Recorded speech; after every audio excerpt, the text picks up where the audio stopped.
ഭാരതീയ വാസ്തു ജ്യോതിഷ പഠനശാലയിൽ വാസ്തുശാസ്ത്രത്തിൻ്റെ ഡിപ്ലോമ കോഴ്സും അതുപോലെ തന്നെ എൻ്റെ പോസ്റ്റ് ഗ്രാജുവേറ്റ് ഡിപ്ലോമ കോഴ്സും കൈകാര്യം ചെയ്യുന്ന അധ്യാപകൻ എന്നുള്ള നിലയിൽ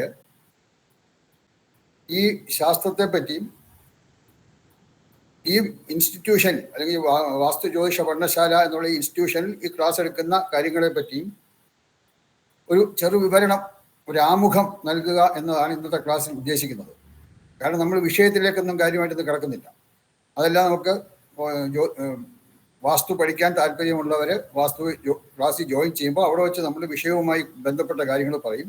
ഇന്നൊരു ആമുഖം മാത്രമാണ് ഇന്ന് നൽകാൻ ഉദ്ദേശിക്കുന്നത്. നമുക്കറിയാം, വാസസ്ഥലവുമായി ബന്ധപ്പെട്ട ശാസ്ത്രമാണ് വാസ്തുശാസ്ത്രം. നമ്മളെല്ലാവരും താമസിക്കുന്നത് വീടുകളിലാണ്. അത് നമുക്ക് സ്വന്തമായിട്ടുള്ള വീടാകാം, അല്ലെങ്കിൽ വാടകയ്ക്കുള്ള വീടാകാം. എല്ലാവരും വീടുകളിൽ താമസിക്കുന്നു. അങ്ങനെ നമ്മളെല്ലാം താമസിക്കുന്ന വീടുകളുമായി ബന്ധപ്പെട്ട ശാസ്ത്രമാണ് വാസ്തുശാസ്ത്രം. അതിന് നമുക്ക് മനസ്സിലാവും. ഹലോ, ഇതിലും പറഞ്ഞാലോ? ഓക്കെ. നമ്മുടെ ദൈനംദിന ജീവിതവുമായി വളരെയധികം ബന്ധപ്പെട്ട് കിടക്കുന്ന ഒരു ശാസ്ത്രമാണ് വാസ്തുശാസ്ത്രം. ഇന്ന് കഴിഞ്ഞ കുറേ വർഷങ്ങളായിട്ട് ഒരു 10-15 വർഷങ്ങൾ മുതൽ ഇങ്ങോട്ട് നമ്മൾ എടുത്തു കഴിഞ്ഞാൽ വാസ്തുശാസ്ത്രപരമായി പുതിയ വീടുകൾ വയ്ക്കണമെന്നും അതുപോലെ തന്നെ ഇപ്പോൾ ഉള്ള എക്സിസ്റ്റിംഗ് വീടുകൾ, നിലവിലുള്ള വീടുകളിൽ വാസ്തുദോഷങ്ങൾ എന്തെങ്കിലും ഉണ്ടെങ്കിൽ അത് പരിശോധിച്ച് ആ വാസ്തുദോഷങ്ങൾ പരിഹരിക്കാനും ഒക്കെ ആയിട്ട് കൂടുതൽ ആളുകൾ ഇന്ന് തയ്യാറായിക്കൊണ്ടിരിക്കുകയാണ്. കുറേ സമയം മുമ്പ് കാര്യമായ ഒരു പ്രാധാന്യം വാസ്തുശാസ്ത്രം ഇല്ലായിരുന്നു. വളരെ മുൻപുണ്ടായിരുന്നു. അത് കഴിഞ്ഞ് ഇടക്കാലത്ത് ആ വാസ്തുശാസ്ത്രത്തിൻ്റെ വാസ്തുശാസ്ത്രത്തിലുള്ള താല്പര്യം പൊതുജനങ്ങളുടെ ഇടയിൽ കുറച്ച് കുറഞ്ഞു. അത് കഴിഞ്ഞ് ഇന്ന് വീണ്ടും അത് വളരെ കൂടുതലായിട്ട് കൂടിക്കൊണ്ടിരിക്കുകയാണ്. ധാരാളം ആളുകൾ ഈ വാസ്തുശാസ്ത്രം അനുസരിച്ച് വീട് വെക്കണമെന്നും അതുപോലെ തന്നെ നിലവിലുള്ള വീടുകളിൽ വാസ്തുദോഷം ഉണ്ടെങ്കിൽ പരിശോധിച്ച് അത് കറക്റ്റ് ചെയ്യണമായിട്ടൊക്കെ കൂടുതൽ ആളുകൾ ഇന്ന് വന്നുകൊണ്ടിരിക്കുകയാണ്. അതുകൊണ്ട് തന്നെ വാസ്തുശാസ്ത്രത്തിൻ്റെ പ്രസക്തി വളരെ കൂടുതലാണ്. അപ്പോൾ ഇതിൽ നമ്മൾ ഇന്ന് വാസ്തുശാസ്ത്രം കൈകാര്യം ചെയ്യുന്ന ആൾക്കാരിൽ ഇപ്പം ഞാനിവിടെ തിരുവനന്തപുരം സംസ്കൃത കോളേജിൽ അവിടെ വാസ്തുശാസ്ത്രത്തിൻ്റെ ബേസിക് കോഴ്സും അഡ്വാൻസ് കോഴ്സും ഞാൻ ഏതാണ്ട് കഴിഞ്ഞ 25 വർഷമായിട്ട് 20 വർഷത്തിൽ കൂടുതലായിട്ട് ഞാൻ നിരന്തരമായിട്ട് ഗവൺമെൻറ് സാൻസ്ക്രിറ്റ് കോളേജ് ട്രിവാൻഡ്രത്തിൽ വാസ്തുവിൻ്റെ ക്ലാസ് എടുത്തുകൊണ്ടിരിക്കുകയാണ്. അവിടെ കണ്ടിന്യൂയിങ് എഡ്യൂക്കേഷൻ തുടർ വിദ്യാഭ്യാസ കേന്ദ്രത്തിൽ വാസ്തുശാസ്ത്ര ക്ലാസ് എടുത്തുകൊണ്ടിരിക്കുകയാണ്. അതുകൂടാതെ ഇപ്പോൾ എടുക്കുന്ന ഭാരതീയ വാസ്തു ജ്യോതിഷ പഠനശാല, അതുപോലെ തന്നെ കോട്ടയത്തും ആലപ്പുഴയുള്ള ഇൻസ്റ്റിറ്റ്യൂഷൻസ്, ഇവിടെയൊക്കെ ക്ലാസ്സുകൾ എടുത്തുകൊണ്ടിരിക്കുകയാണ്. അപ്പോൾ അതിൻ്റെ വെളിച്ചത്തിൽ എനിക്ക് പറയാനുള്ള ഒരു കാര്യം, ഈ വാസ്തുശാസ്ത്രം താല്പര്യമുള്ളവരിൽ തന്നെ ഇതെന്താണ് എന്നറിയാൻ വേണ്ടി മാത്രം, എന്താണെന്ന് അറിയണം, എന്തുവാണ് ഈ വാസ്തുശാസ്ത്രം, അതിനെപ്പറ്റി ഒരു കാര്യമായ അറിവില്ലാത്തവർ എന്താണെന്ന് അറിയാൻ വേണ്ടി മാത്രം ക്ലാസ്സുകളിൽ ജോയിൻ ചെയ്യുന്ന ആൾക്കാരുണ്ട്. അല്ലെങ്കിൽ ഇതിനെപ്പറ്റി കുറേ ഡീപ്പായിട്ട് ഈ വാസ്തു കൈകാര്യം ചെയ്യുന്നവർ, അതായത് വാസ്തുശാസ്ത്രത്തിൻ്റെ കൺസൾട്ടൻസ് ആയിട്ട് ഇപ്പോൾ വർക്ക് ചെയ്യുന്നവർ, വേറെ ഏതെങ്കിലും കോഴ്സിൽ നിന്നോ അല്ലാതെയൊക്കെ അവർ കുറേ വാസ്തുശാസ്ത്രത്തെ പറ്റി ഒരുവിധം നല്ലപോലെ ഗ്രഹിച്ചിട്ടുള്ളവരാണ്, മനസ്സിലാക്കിയിട്ടുള്ളവരാണ്. അങ്ങനെ വാസ്തു കൺസൾട്ടൻ്റ് ആയിട്ടുള്ളവരും ഈ ക്ലാസ്സിൽ ധാരാളം പേര് ക്ലാസ്സിൽ സ്റ്റുഡൻസ് ആയിട്ട് വരുന്നുണ്ട്. ഏതായാലും അങ്ങനെ വന്നിട്ടുള്ള സ്റ്റുഡൻസ്, അത് മുൻപ് വാസ്തുശാസ്ത്രത്തെ പറ്റി കാര്യമായിട്ട് അറിയാത്തവരും അതുപോലെ അറിഞ്ഞവരുമായിട്ടുള്ള സ്റ്റുഡൻസ് ഇന്ന് ധാരാളം പേര് കേരളത്തിലും വെളിയിലും ഒക്കെ പല സ്ഥലത്തും വളരെ നല്ല രീതിയിൽ വാസ്തു കൈകാര്യം ചെയ്യുന്നുണ്ട്. ഏറ്റവും വലിയൊരു സംതൃപ്തി ഒരു അധ്യാപകന് വരുന്നത്, ആ അധ്യാപകൻ പഠിപ്പിച്ച പഠിതാക്കൾ അല്ലെങ്കിൽ പഠിച്ചവർ നല്ലപോലെ ആ വിഷയം കൈകാര്യം ചെയ്യുന്നു എന്നറിയുമ്പോൾ അതാണ് ആ ഒരു അധ്യാപകനിടുന്ന ഏറ്റവും വലിയ സന്തോഷം. അപ്പോൾ അതിൽ പൂർണ്ണമായിട്ടും എനിക്ക് തൃപ്തിയാണ്. ധാരാളം പേരുന്ന കേരളത്തിലും വെളിയിലും ഈ വാസ്തുശാസ്ത്രം നല്ല രീതിയിൽ കൈകാര്യം ചെയ്യുന്നുണ്ട്. അപ്പോൾ ഇവിടെ ഞാനിപ്പോൾ ഈ ക്ലാസ് എടുക്കുന്ന വെറുതെ ഇപ്പം ഞാൻ പറഞ്ഞ വെറുതെ ഒരു ലെക്ചർ പോലെ അങ്ങനെയല്ല. നമ്മുടെ ഈ ക്ലാസ് തുടങ്ങുമ്പോൾ അപ്പം ആ ഒരു രീതിയിൽ തന്നെ ഞാൻ നിങ്ങൾക്കൊന്ന് ഒരു അപ്രോച്ച് ചെയ്യുന്ന കാര്യം, എങ്ങനെയാണ് ഈ ക്ലാസ് പോകുന്നത് വെച്ചാൽ ഇതിൽ പ്രസൻറ്റ് ചെയ്തിട്ട് എല്ലാം മിക്കവാറും പറയുന്ന കാര്യങ്ങളൊക്കെ ഒരു സ്ക്രീനിൽ എഴുതി കാണിച്ചിട്ട് ആ പടങ്ങളും ഒക്കെ അതുപോലെയാണ് നമുക്ക് ഈ ക്ലാസ് മുമ്പോട്ട് പോകുന്നത്. അപ്പോൾ അതിൻ്റെ ഒരു എങ്ങനെയാണ് ഈ ക്ലാസ് എന്നുള്ള കാര്യത്തെപ്പറ്റി ഞാൻ ചെറിയൊരു തരാം, ഞാൻ അതൊരു പ്രസൻറ്റ് ചെയ്യാം.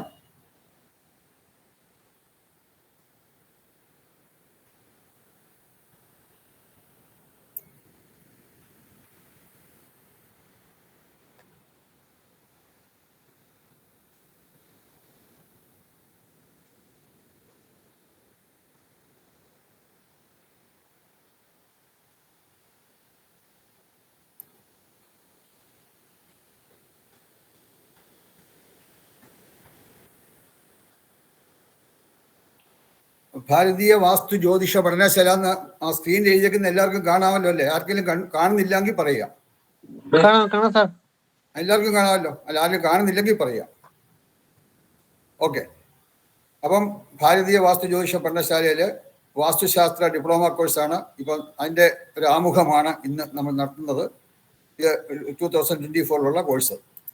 ഇവിടെ നമുക്ക് ഓൺലൈൻ കോഴ്സാണ്.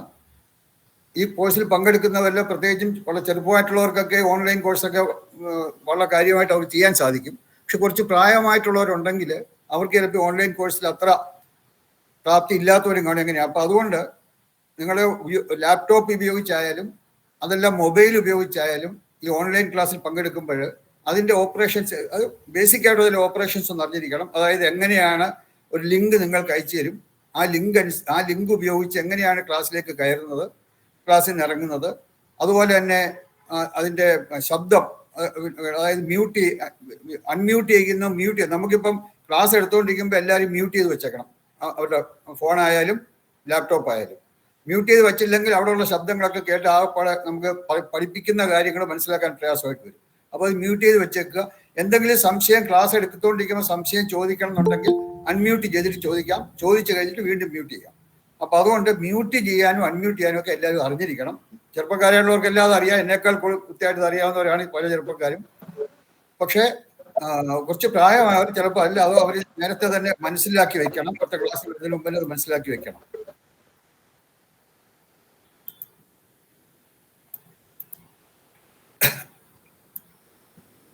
അതായത് ക്ലാസ് ലിങ്ക് ഉപയോഗിച്ച് ക്ലാസ്സിൽ എങ്ങനെയാണ് കയറുന്നത്, ഹലോ പറഞ്ഞല്ലോ, മ്യൂട്ട് ചെയ്യുന്നത് അൺമ്യൂട്ട് ചെയ്യുന്നത് എങ്ങനെയാണ്, ഈ ബേസിക് ഓപ്പറേഷൻസ് മാത്രം, കൂടുതലായിട്ടൊന്നും വേണ്ട, അറിഞ്ഞു വയ്ക്കുക.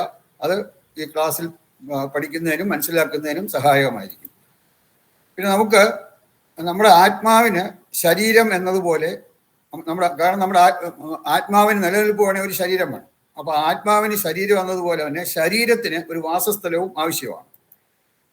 ഇപ്പം നമുക്ക് 4 ദിക്കുകൾ നമുക്കറിയാം. വടക്ക്, കിഴക്ക്, തെക്ക്, പടിഞ്ഞാറ്, 4 ദിശകൾ.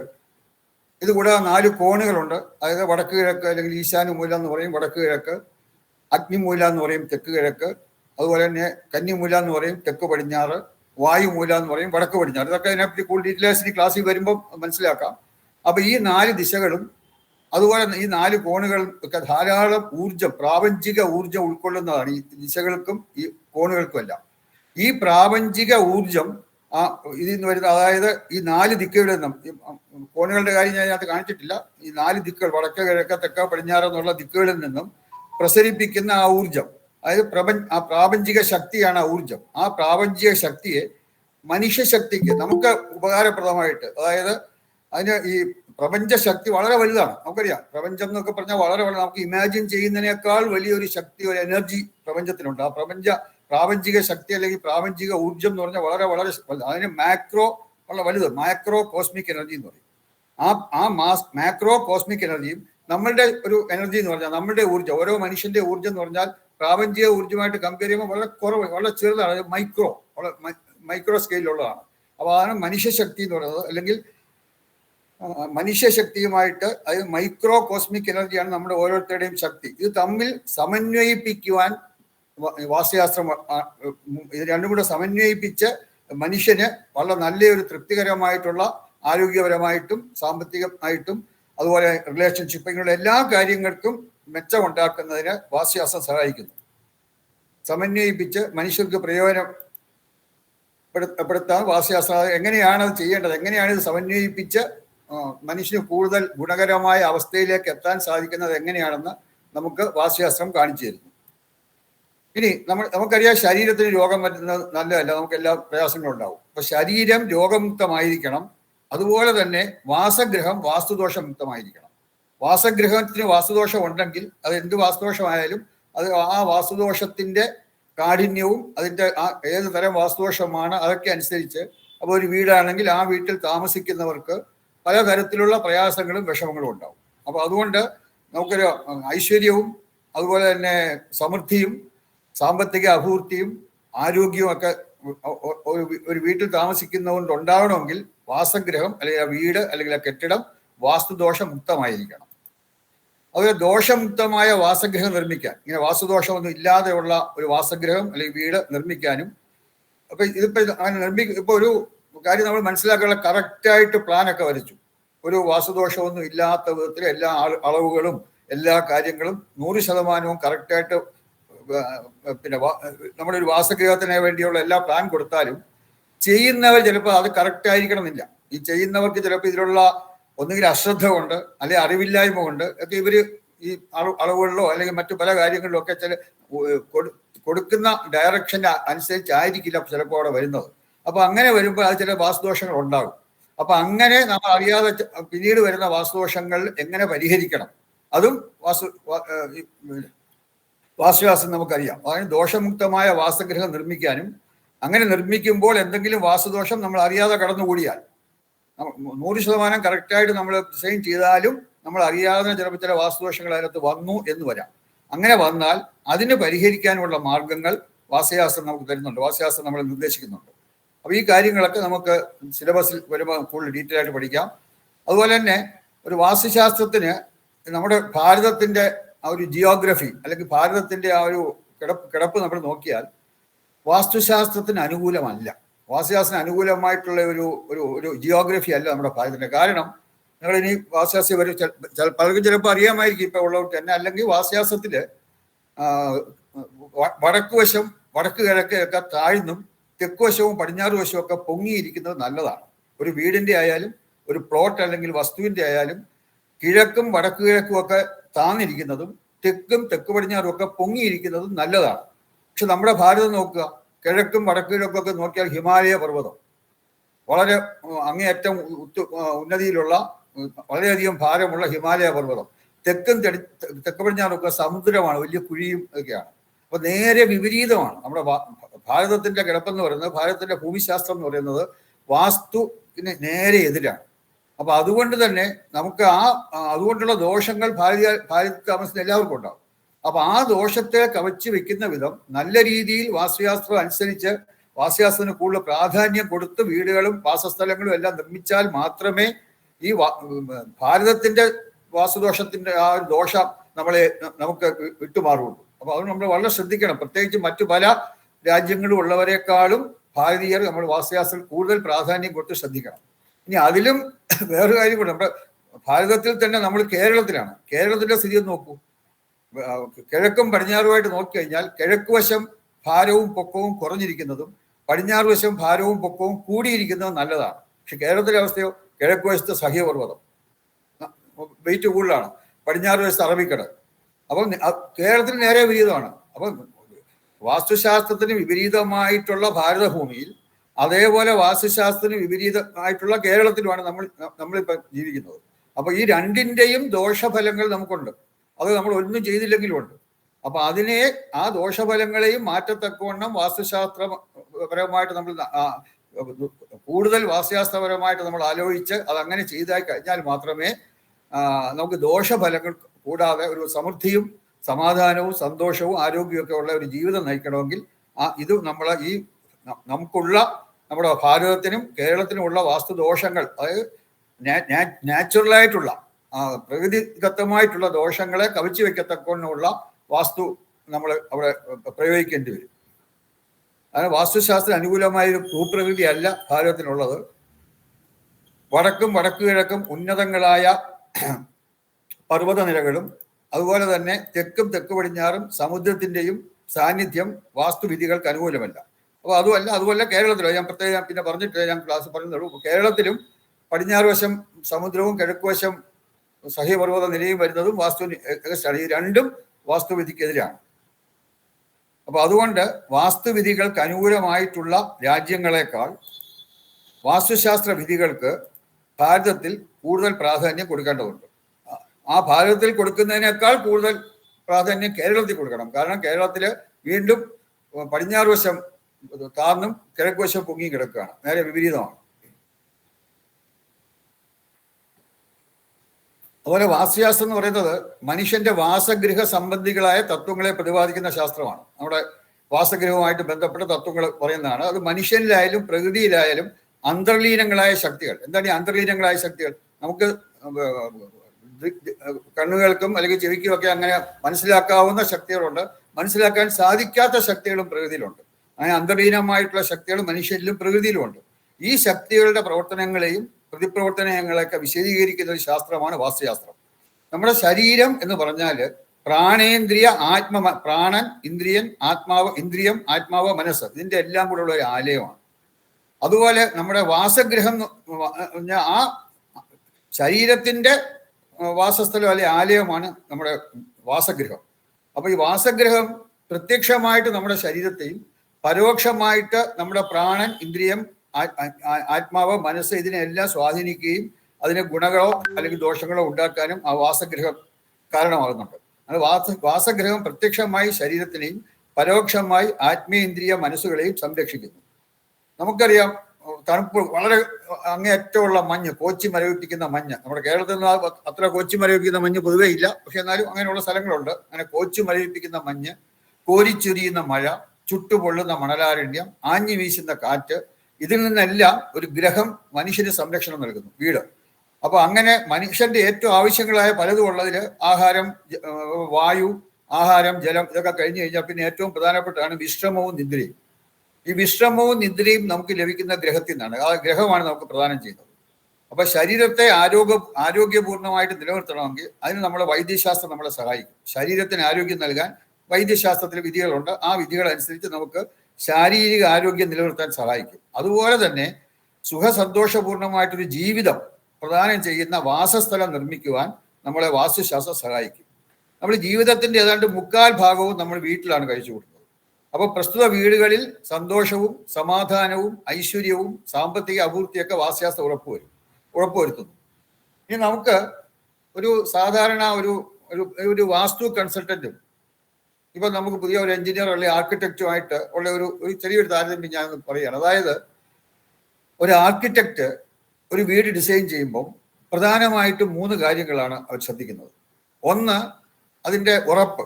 കാരണം ഒരു വലിയ കാറ്റ മഴയൊന്നും ഇടിഞ്ഞു വീഴാനൊന്നും പാടില്ല, ഉറച്ച ഒരു സ്ട്രക്ചർ ആയിരിക്കണം, നിർമ്മിതി ആയിരിക്കണം. അപ്പോൾ ഉറപ്പ് ആർക്കിടെക്ട്സ് വളരെ കാര്യമായിട്ട് ശ്രദ്ധിക്കാറുണ്ട്, ആ ബിൽഡിങ്ങിന്റെ അല്ലെങ്കിൽ ആ കെട്ടിടത്തിന്റെ ഉറപ്പ്. രണ്ടാമത് ഭംഗി, കാഴ്ചയ്ക്ക് നല്ല ഭംഗിയായിരിക്കണം. ഇത് കൊള്ളാം, നല്ല വീടെന്ന് കാണുന്നവർ പറയണം. അപ്പൊ അങ്ങനെ നല്ല ഭംഗിയുള്ള വീടായിരിക്കണം. മൂന്നാമത് സൗകര്യമുള്ള വീടായിരിക്കണം, കൺവീനിയൻസ്, സൗകര്യം. അതായത് ഇപ്പൊ അടുക്കള ഒരിടത്തും വേറെ ഒരിടത്ത് ഡൈനിങ് റൂം വെച്ച് കഴിഞ്ഞാൽ അടുക്കളയിൽ സാധനം എല്ലാം എടുത്ത് അപ്പൊ അതൊക്കെ അസൗകര്യങ്ങൾ ഉണ്ടാക്കും. അങ്ങനെയുള്ള അസൗകര്യങ്ങളില്ലാത്ത ഈ 3 കാര്യങ്ങളും, അതായത് ഉറപ്പ്, അതുപോലെ ഭംഗി, അതുപോലെ സൗകര്യം, ഇത് 3നും ആർക്കിടെക്ട്സ് വളരെയധികം പ്രാധാന്യം കൊടുത്ത് അവർ ചെയ്യാറുണ്ട്. പക്ഷേ ഒരു വാസ്തു കൺസൾട്ടന്റാണ് ഇത് 3ഉം കൂടാതെ മറ്റു പല കാര്യങ്ങൾ. ഉദാഹരണത്തിന്, അങ്ങനെ ഒരു വീട് ആണ് കൺസ്ട്രക്ട് ചെയ്യുന്നതെങ്കിൽ ആ വീട്ടിൽ താമസിക്കുന്നവരുടെ സാമ്പത്തിക ഭദ്രത, വരവ് ചെലവ്, അങ്ങനെയുള്ള കാര്യങ്ങളുടെ സാമ്പത്തിക ഭദ്രത, അതുപോലെ തന്നെ ആ വീട്ടിൽ താമസിക്കുന്നവരുടെ ആരോഗ്യം, അതുപോലെ അവരുടെ ഐശ്വര്യം, അവരുടെ മനസമാധാനം, ഈ കാര്യങ്ങളൊക്കെ ഉറപ്പുവരുത്തുവാൻ ഒരു വാസ്തു കൺസൾട്ടന്റ്, വാസ്തു പഠിച്ചിട്ടുള്ള ഒരാൾക്ക് സാധിക്കുന്നുണ്ട്. ഇനി നമുക്ക് അറിയേണ്ടത്, വാസ്തു എന്ന് പറയുന്നത് ഒരു ശാസ്ത്രമാണോ? ഇത് ഒരു ശാസ്ത്രമല്ല, വെറും വിശ്വാസമാണെന്നും അതല്ല ഇത് വെറും ഒരു അന്ധവിശ്വാസമാണെന്നും പറയുന്ന ആൾക്കാരുണ്ട്. നമ്മളതിൽ എല്ലാവർക്കും അവരവരുടേതായ അഭിപ്രായ സ്വാതന്ത്ര്യമുണ്ട്. അത് അവരുടെ അഭിപ്രായം അവർക്ക് നല്ലത് വരുത്തട്ടെ. ഇനി ഈ ശാസ്ത്രമാണോ നോക്കുമ്പോൾ നമുക്ക് നോക്കാം, വാസ്തു ഒരു സത്യമാണെന്ന് നമുക്ക് മനസ്സിലാവും. എന്താണ് ഈ സത്യം എന്ന് വെച്ചാൽ, അതായത് ഇപ്പം ഈ വാസ്തുശാസ്ത്രത്തിന്റെ ഉത്ഭവം നമ്മൾ നോക്കിയാൽ പിന്നെ വേദകാലങ്ങളിൽ നിന്നാണ്. അതായത് നമുക്കറിയാം 4 വേദങ്ങൾ, ഋഗ്, യജൂർ, സാമ, അഥർവ, 4 വേദങ്ങൾ. ഈ 4 വേദങ്ങൾക്കും 4 ഉപവേദങ്ങളുണ്ട്. അതില് നമ്മുടെ പിന്നെ 4ാമത്തെ വേദമായ അഥർവ വേദത്തിന്റെ ഉപവേദമാണ് സ്ഥാപത്യ വേദം. ഈ സ്ഥാപത്യ വേദത്തിൽ വാസ്തുശാസ്ത്രത്തെ പറ്റി വളരെ കൂടുതൽ കാര്യങ്ങൾ പ്രതിപാദിക്കുന്നുണ്ട്. എല്ലാ വേദങ്ങളും, ഈ ഋഗ്വേദത്തിലും യജുർവേദത്തിലും എല്ലാം വാസ്തുശാസ്ത്ര സംബന്ധമായ കാര്യങ്ങൾ പറയുന്നുണ്ട്. പക്ഷെ വളരെ കൂടുതലായിട്ട്, വളരെ വിശദമായിട്ട് വാസ്തുശാസ്ത്രത്തെ പറ്റി പ്രതിപാദിക്കുന്ന ഒരു ഗ്രന്ഥമാണ് അഥർവവേദത്തിന്റെ ഉപവേദമായ സ്ഥാപത്യവേദം. അതുകൊണ്ട് തന്നെ വാസ്തുശാസ്ത്രത്തിന്റെ ആദ്യ ഗ്രന്ഥം ഏതാണ് എന്ന് ചോദിച്ചാൽ യാതൊരു സംശയമില്ല, അത് സ്ഥാപത്യവേദമാണ്. അങ്ങനെ വേദകാലങ്ങളിൽ മുതൽ തുടങ്ങിയിട്ടുള്ള വാസ്തുശാസ്ത്രം ആയിരക്കണക്കിന് വർഷങ്ങൾ കൂടി കടന്നാണ് ഇന്നത്തെ സ്ഥിതി, നമ്മളുടെ സമയത്ത് വന്നിരിക്കുന്നത്. അപ്പൊ ഈ സമയത്ത് ടെക്നോളജി അല്ലെങ്കിൽ സാങ്കേതികത്വം വളരെയധികം മാറിയിട്ടുണ്ട്. ഒരുപാട് പുതിയ പുതിയ സാങ്കേതികമായിട്ടുള്ള പ്രത്യേകിച്ചും കൺസ്ട്രക്ഷൻ രംഗത്ത്, ബിൽഡിംഗ് കൺസ്ട്രക്ഷൻ, വീടിൻ്റെയൊക്കെ നിർമ്മാണ രംഗത്ത് ഒരുപാട് പുതിയ പുതിയ കാര്യങ്ങൾ നിലവിൽ വന്നിട്ടുണ്ട്. ഒന്നിനൊരു ചെറിയ ഉദാഹരണം പറഞ്ഞാൽ, ഇന്നത്തെ ഒരു വീട് ചെയ്യുമ്പോൾ നമ്മൾ ഒരു അണ്ടർഗ്രൗണ്ട് വാട്ടർ ടാങ്കോ എന്തെങ്കിലും ചെയ്തിട്ട് അവിടുന്ന് വെള്ളം പമ്പ് ചെയ്ത് ഒരു 20 നില 10 നില 20 നില എത്ര നിലയായാലും അതിൻ്റെ മുകളിൽ വലിയ വാട്ടർ ടാങ്കുകളൊക്കെ ഉണ്ടാക്കി അതിലേക്ക് വെള്ളം പമ്പ് ചെയ്ത് ആ വെള്ളം ഗ്രാവിറ്റി ഫോഴ്സ് കൊണ്ട് എല്ലാ ആ കെട്ടിടം മുഴുവൻ സപ്ലൈ ചെയ്യാനായിട്ട് ഉപയോഗിക്കുന്നുണ്ട്. എന്നാൽ അത് വൈദ്യുതി വന്നതിന് ശേഷമാണ് ഈ പമ്പുകളൊക്കെ വന്നത്. വൈദ്യുതി വരുന്നതിന് മുമ്പ് നമ്മുടെ വാസ്യാസം വേദകാലത്തൊന്നും വൈദ്യുതി ഇല്ല. അപ്പൊ ആ വൈദ്യുതി ഇല്ലാതിരുന്ന കാലത്ത് ഇങ്ങനെ പിന്നെ വെള്ളം അണ്ടർഗ്രൗണ്ടിൽ കളക്ട് ചെയ്തിട്ട് പമ്പ് ചെയ്ത് മുകളിൽ കൊണ്ടുപോകുന്നത് ആലോചിക്കാൻ വേണ്ടി സാധിക്കില്ല. അങ്ങനെ സാധിക്കില്ല, കാരണം അത് വൈദ്യുതി വേണമല്ലേ. അപ്പൊ അങ്ങനെ മുകളിൽ കൊണ്ടുപോകാൻ ഒക്കില്ല. അപ്പൊ അങ്ങനെ ഇന്നത്തെ സ്ട്രക്ചർ എന്ന് പറഞ്ഞാൽ ഈ വെള്ളം എന്ന് പറയുന്ന ഒരു വലിയ പ്രത്യേകിച്ച് വലിയ കെട്ടിടങ്ങളിലൊക്കെ ഒരുപാട് കൂടുതൽ ആൾക്കാർ താമസിക്കുന്ന കെട്ടിടങ്ങളൊക്കെ വലിയ വലിയ വലിയ ഓവർഹെഡ് ടാങ്കുകൾ മുകളിൽ കാണും. അപ്പൊ അതിലുള്ള വെള്ളം എന്ന് പറഞ്ഞാൽ ആ വെള്ളത്തിന്റെ വെയിറ്റ് വളരെ കൂടുതലായിരിക്കും, ഭാരം വളരെ കൂടുതലായിരിക്കും. അപ്പൊ ആ ഭാരം താങ്ങാനുള്ള ശേഷി ഇന്ന് ഡിസൈൻ ചെയ്യുന്ന കെട്ടിടങ്ങൾക്ക് വേണം. പക്ഷെ മുമ്പ് അത് വേണ്ടായിരുന്നു. മുമ്പ് ഇങ്ങനെ ഓവർഹെഡ് വാട്ടർ ടാങ്ക് ഒന്നും ഇല്ലാത്തത് കൊണ്ട് ആ ഓവർഹെഡ് വാട്ടർ ടാങ്കിൽ വരുന്ന ആ വലിയൊരു ഭാരം താങ്ങേണ്ട ഒരു അവസ്ഥ കെട്ടിടങ്ങൾക്ക് ഇല്ലായിരുന്നു. അപ്പൊ അങ്ങനെ അതൊരു പുതിയ സാങ്കേതികത്വം കൊണ്ടുവന്ന ഒരു ചേഞ്ചാണ്. അതുപോലെ തന്നെ വേറെ പല വേറൊരു ഉദാഹരണം പറയുകയാണെങ്കിൽ, ഇപ്പൊ നമുക്ക് പിന്നെ ഈ ശാസ്ത്രം അതായത് ഇപ്പൊ ഈ ഭൂപരീക്ഷണം, വാസ്തുശാസ്ത്രത്തില് 6 തരത്തിലുള്ള ഭൂപരീക്ഷണങ്ങളായിട്ട് പറയുന്നുണ്ട്, 6 രൂപത്തിലുള്ളത്. അത് പക്ഷെ ഇന്നത് ആവശ്യമില്ല ശരിക്കും. കാരണം ഇന്ന് ഒരു ഭൂമി അതിന്റെ ലോഡ് ബെയറിംഗ് കപ്പാസിറ്റി, ആ മണ്ണിന്റെ ലോഡ് ബെയറിംഗ് കപ്പാസിറ്റിയൊക്കെ വളരെ ശാസ്ത്രീയമായിട്ട് കണ്ടുപിടിക്കാനുള്ള വിധത്തിൽ മോഡേൺ ടെക്നോളജി വികസിച്ചിട്ടുണ്ട്. അതായത് നമുക്ക് ഒരു സ്ഥലത്തിന്റെ ഇപ്പം ആ സ്ഥലത്തിന്റെ പല ലെവലിൽ നിന്നുള്ള മണ്ണെടുത്തിട്ട് അത് സോയിൽ ടെസ്റ്റിംഗ് ലാബിൽ കൊണ്ടുപോയി ടെസ്റ്റ് ചെയ്തിട്ട് അത് പിന്നെ ഒരു സ്ട്രക്ചറൽ എഞ്ചിനീയർ അതിന്റെ റിസൾട്ടുകൾ പഠിച്ചിട്ട് അത് വെച്ചിട്ട് ഏത് തരത്തിലുള്ള ഫൗണ്ടേഷൻ അല്ലെങ്കിൽ അസ്ഥിവാരം വേണം ചെയ്യാൻ എന്നൊക്കെ ഡിസൈൻ ചെയ്യുന്നു. അങ്ങനെ ഡിസൈൻ ചെയ്തിട്ടുള്ള അസ്ഥിവാരം അനുസരിച്ചാണ് ഇന്ന് വീടുകൾ ചെയ്യുന്നത്. അപ്പൊ അത് മോഡേൺ ടെക്നോളജിയാണ്. അതുപോലെ RCC, റീഇൻഫോഴ്സ് സിമെന്റ് മുമ്പില്ലായിരുന്നു. ആദ്യകാലത്തൊന്നും സിമെന്റ് ഇല്ല. ഇപ്പോഴാണ് സിമെന്റ് വന്നു, റീഇൻഫോഴ്സ് സിമെന്റ് കോൺക്രീറ്റ് RCC വന്നു.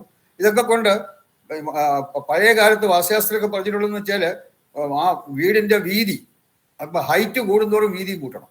അപ്പൊ വീടിന് ഇത്ര ഹൈറ്റ് വേണമെങ്കിൽ മിനിമം ഇത്ര വീതിയെങ്കിലും വേണമെന്ന് വാസ്തുശാസ്ത്രം പറയുന്നുണ്ട്. പക്ഷെ ഇന്ന് അതിന്റെ ആവശ്യമില്ല. ഇന്ന് ഈവൻ ചെറിയ വീതി തന്നെ വെള്ളപ്പൊക്കത്തിലുള്ള വീട് കെട്ടാൻ പറ്റും. കാരണം ഇന്ന് അതുപോലുള്ള ടെക്നോളജി ഇന്ന് അവൈലബിൾ ആണ്. RCC ഒക്കെ വന്നിട്ടുള്ള ടെക്നോളജി ഇന്ന് അവൈലബിൾ ആണ്. അപ്പൊ ആ ടെക്നോളജി ഇന്ന് അവൈലബിൾ ആയതുകൊണ്ട്, പക്ഷെ ഭൂപരീക്ഷണങ്ങൾ ഇന്നും പ്രസക്തമായിട്ടുള്ള ഭൂപരീക്ഷണങ്ങളുണ്ട്. അത് നമുക്ക് ആ ഭൂപരീക്ഷണം പഠിക്കുന്നവർക്ക് അത് മനസ്സിലാവും. വാസ്തുശാസ്ത്രത്തിലുള്ള ഭൂപരീക്ഷണങ്ങൾ ഇന്നും പ്രസക്തമായിട്ടുള്ള പരീക്ഷണങ്ങളുണ്ട്. പക്ഷെ പലതും ഇന്ന് ആവശ്യമില്ല, കാരണം ഇന്ന് മോഡേൺ ടെക്നോളജി അതുപോലെ വളർന്നു കഴിഞ്ഞു. അപ്പൊ ആ മോഡേൺ ടെക്നോളജി ഇത്രയധികം വളർന്നിട്ടും ഇന്നും വാസ്തുശാസ്ത്രത്തിന് വളരെ നല്ലൊരു നിലയിൽ അല്ലെങ്കിൽ അതിന്റെ ഒരു പ്രസക്തി ഇന്നും നഷ്ടപ്പെട്ടിട്ടില്ല. കാരണം ഇന്നും കൂടുതൽ ആളുകൾ വാസ്തുശാസ്ത്രം ഇപ്പം വന്നുകൊണ്ടിരിക്കുകയാണ്. വാസ്തുവിധികൾ, ഞാൻ ആദ്യം പറഞ്ഞതുപോലെ വാസ്തുവിധികൾ അനുസരിച്ച് പുതിയ വീടുകൾ വയ്ക്കുവാനും അല്ലെങ്കിൽ വച്ച വീടുകൾ വാസ്തുവിധികൾ അനുസരിച്ച് മാറ്റുവാനും ഒക്കെ ധാരാളം ആളുകൾ വന്നുകൊണ്ടിരിക്കുകയാണ്. അപ്പൊ അതിന്റെ അർത്ഥം വാസ്തുശാസ്ത്ര സത്യമാണ്. സത്യമല്ലാത്തതിന് അധികാരം നിൽക്കാനൊക്കില്ല. സത്യമല്ലാത്തൊരു കാര്യം എത്ര അതിനെ പരസ്യമോ അതോ ഇതൊക്കെ ഉണ്ടെങ്കിലും കുറെ നാൾ കഴിയുമ്പോൾ നിന്നു പോകും. പക്ഷെ വാസ്തുശാസ്ത്രം വേദകാലങ്ങളിൽ തുടങ്ങിയത് ഇന്ന് നിലനിൽക്കുന്നതിന്റെ അർത്ഥം ഈ വരുന്ന ടെക്നോളജിക്കൽ ചേഞ്ചിനെ ഉൾക്കൊള്ളാൻ വാസ്തുശാസ്ത്രത്തിന് സാധിക്കുന്നുണ്ട്. അപ്പൊ അതനുസരിച്ച് അങ്ങനെ ആ വിധത്തിലാണ് വാസ്തുശാസ്ത്രം നിലനിൽക്കുന്നതും അത് ഉണ്ടായിട്ടുള്ളത്. അപ്പൊ അങ്ങനെ അതുകൊണ്ട് തന്നെ ശരിക്കും ഇതൊരു സത്യമാണ്. മാത്രമല്ല, ഇതൊരു സയൻസ് ആണോ എന്ന് ചോദിച്ചാൽ എൻ്റെ വ്യക്തിപരമായ അഭിപ്രായത്തില് ഇതൊരു സയൻസിന് ഉൾക്കൊള്ളുന്നതിൽ കൂടുതലാണ് വാസ്തുശാസ്ത്രം. സയൻസിന് പൂർണ്ണമായിട്ടും വാസ്തുശാസ്ത്രം ഉൾക്കൊള്ളാൻ കഴിയില്ല. അതിലും കുറെ കൂടി, അതായത് എൻ്റെ അഭിപ്രായത്തിൽ ഒരു സൂപ്പർ സയൻസ് എന്ന് ഞാൻ പറയും. വാസ്തുശാസ്ത്രം ഞാനൊരു സൂപ്പർ സയൻസ് ആണ്.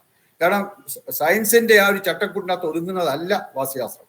അങ്ങനെ സയൻസിന്റെ അല്ലെങ്കിൽ ആധുനിക ശാസ്ത്രത്തിന്റെ പരിധിക്കുള്ളിൽ ഒതുങ്ങാത്തതായതുകൊണ്ട് ഇത് ശാസ്ത്രമല്ല എന്നൊക്കെ പറയുന്നത് അറിവില്ലായ്മ കൊണ്ട് പറയുന്നതാണ്. നമുക്കത് അവർ പറഞ്ഞോട്ടെ. ശരിക്കും ഇത് ഒരു വളരെ ശാസ്ത്രത്തിനും അപ്പുറത്തേക്കുള്ള, ഇന്നും ഇതിന്റെ പല കാര്യങ്ങളും ശാസ്ത്രത്തിന് കണ്ടുപിടിക്കാൻ സാധിച്ചിട്ടില്ല. പല പുതിയ കാര്യങ്ങളും വാസ്തുശാസ്ത്രത്തില് കണ്ടുപിടിച്ചുകൊണ്ടിരിക്കുകയാണ്. ഇതിന് ഏറ്റവും കൂടുതൽ റിസർച്ച് നടക്കുന്നത് ജർമ്മനിയിലും അമേരിക്കയിലുമാണ്. ഭാരതത്തിൽ അത്രത്തോളം ഇല്ല. ജർമ്മനിയിലും അമേരിക്കയും വളരെ റിസർച്ച് ഒരു ചെറിയ ഉദാഹരണം പറയുകയാണെങ്കിൽ ഇന്ന് വളരെ കൂടുതലായിട്ട് വാസ്തുദോഷ പരിഹാരങ്ങൾക്ക് പിരമിഡുകൾ ഉപയോഗിക്കാറുണ്ട്. പിരമിഡുകൾ ഭാരതീയ വാസ്തുശാസ്ത്രത്തിൽ പിരമിഡുകളില്ല. അങ്ങനെ പിരമിഡുകൾ ഉപയോഗിച്ച് വാസ്തു കറക്ഷൻ ചെയ്യുന്ന പരിപാടി ഭാരതീയ വാസ്തുശാസ്ത്രം ഇല്ല. അത് ആദ്യമായിട്ട് ആ ഒരു ടെക്നോളജി കൊണ്ടുവന്നത് ജർമ്മൻസ് ആണ്. അവരുടെ റിസർച്ചിൽ ഗവേഷണങ്ങൾ നടത്തിയിട്ടാണ് വാസ്തുദോഷ പരിഹാരത്തിന് പിരമിഡ്. അത് വളരെ എഫക്റ്റീവാണ്.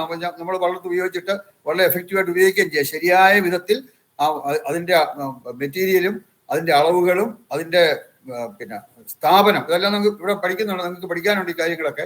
അത് എങ്ങനെ സ്ഥാപിക്കണം, ഈ കാര്യങ്ങളൊക്കെ ശരിക്കും മനസ്സിലാക്കി കഴിഞ്ഞാൽ അത് മനസ്സിലാക്കിയാൽ മാത്രം പോരാ, അത് അങ്ങനെ ചെയ്യുകയാണെങ്കിൽ, മനസ്സിലാക്കി വെച്ച് ചെയ്യുകയാണെങ്കിൽ വളരെ നല്ല രീതിയിൽ പല വാസ്തുദോഷങ്ങളും പിരമിഡുകളൊക്കെ വെച്ച് മാറ്റാൻ പറ്റും. അതുപോലെ തന്നെ നമുക്കറിയാം മയമതം, മാനസാരം തുടങ്ങിയ ഗ്രന്ഥങ്ങൾ, പ്രാചീന ഗ്രന്ഥങ്ങൾ, വാസ്തുശാസ്ത്രത്തിലുള്ള പ്രാചീന ഗ്രന്ഥങ്ങൾ, മയമതം, മാനസാരം ഒക്കെ, ഇതിലൊക്കെ രത്നപരിഹാരം, രത്നസ്ഥാപനത്തെ പറ്റി പറയുന്നുണ്ട്. രത്നങ്ങൾ സ്ഥാപിച്ച് വാസ്തുദോഷങ്ങൾ അതിലേക്കൊക്കെ ഞാൻ ശരിക്കും 4 ഗ്രന്ഥങ്ങളാണ് ഞാൻ റെഫർ ചെയ്യുന്നത്. ഒന്ന് കേരളത്തിൽ കൂടുതലായിട്ട് ഉപയോഗിക്കുന്നത് പിന്നെ മനുഷ്യാലയ ചന്ദ്രികയാണ്. മനുഷ്യാലയ ചന്ദ്രിക. തമിഴ്നാട്ടിലോട്ട് ചെന്ന് അവിടെ കൂടുതലായിട്ട് ഉപയോഗിക്കുന്നത് മയമതം. അതുപോലെ ആന്ധ്ര, കർണാടക ആ ഭാഗത്ത്,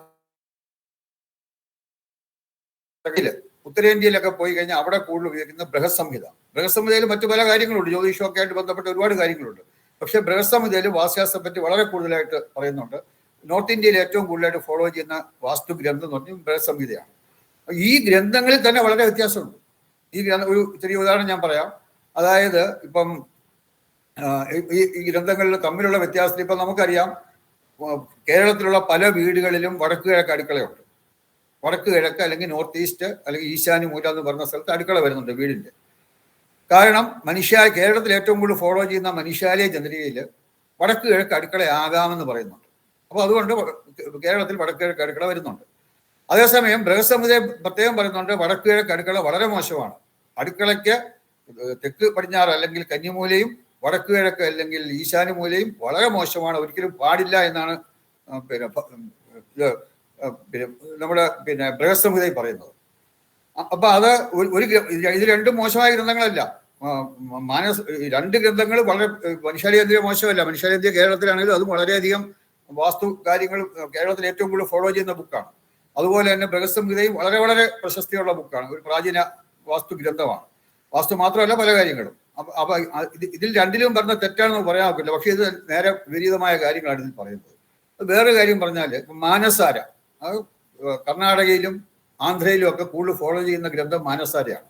ഈ മാനസാരയിൽ പറയുന്നുണ്ട് 4 വശങ്ങളുടെയും മധ്യത്തിൽ ടോയ്ലറ്റ് അല്ലെങ്കിൽ കുളിമുറി അല്ലെങ്കിൽ പൂരിശാലയം എന്നാണ് പറഞ്ഞ പൂരിശാലയം ആകാമെന്ന് പറയുന്നുണ്ട്.